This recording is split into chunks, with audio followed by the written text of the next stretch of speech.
Hello, thank you for joining us. Today we're talking about who is a candidate for a lung screening and what to expect if you need one. We're joined by Aletha Ewing, who is the Associate Director for Banner Imaging. Aletha, thank you so much for being here. Yeah, thank you for having me today. So who is that right candidate for a lung screening? So to be a candidate, you need to be asymptomatic, which means that you don't have any current symptoms of lung cancer. You need to be either a current or former smoker, which means you quit within the last 15 years.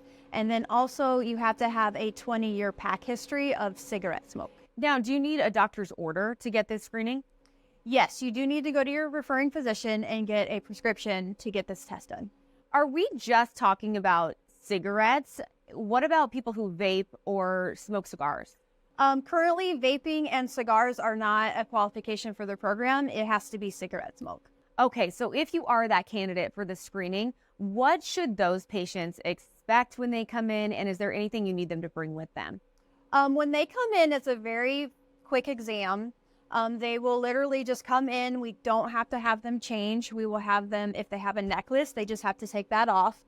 They will come in onto the scanner here. It's a very open bore. And then when they lay on the scanner, it will have them hold their breath about 3 times.